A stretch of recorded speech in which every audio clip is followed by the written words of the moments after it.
Hi, my name is Rodrigo Polo. I'm a software engineer and an independent journalist. Due to my background in technology, many of my studies and analysis have been shared in many news outlets, until I dared to point out a network of trolls in Twitter. Most of them were hired by the head of the public ministry at the time. I exposed this issue by using only government public information available to anyone, always respecting the laws of my country and the Twitter rules. Needless to say, by exposing this network of trolls, I became the target of many attacks, from death threats, harassment, to charter assassination. Having more than 16,000 followers, I got impersonated by accounts that didn't identify themselves as parody, accounts that portray me in the worst ways possible, and even mislead a CNN reporter.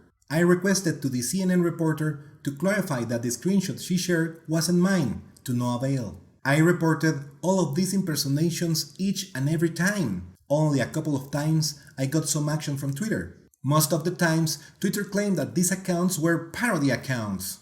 On February 22, 2018, I got suspended from Twitter without violating any of the rules. Rules that I know like the back of my hand and stay up to date because the apps I develop. I even wrote an open letter to the people in charge. It was until May 18, 2018 that I got my account back, receiving an email from Twitter stating that I didn't violate any of the rules. That day, I received around 200 mentions celebrating my return. Sadly, on December 15, 2018, I got suspended again after sharing a tweet from George Soros.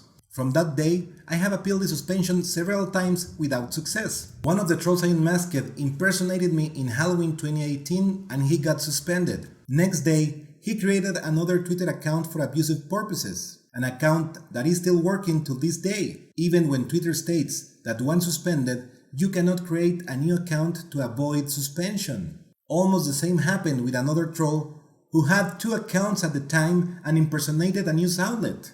The next day he created a new account and is still active until this day. In both of these cases, these users created new accounts to avoid suspension. Both of these accounts engage in harassment and use Twitter for abusive purposes, and it's worth noting that they lean to the left. After seeing that these rules aren't being followed, I decided to create this new account. So I will start from scratch telling my story in this video and pin this video in my timeline. So this will be an experiment to see how biased this social network is and how different this account will be treated. As usual, I'll be sharing only verifiable information, following current Twitter rules. I will not mention anyone who don't tag me first. I will not embed tweets from other users. I'll be focused mostly on sharing my thoughts and content from other social networks. So follow me and let's see how much time this account lasts. If you want to learn more about my case, follow the link below. So thank you for watching this video and following this account.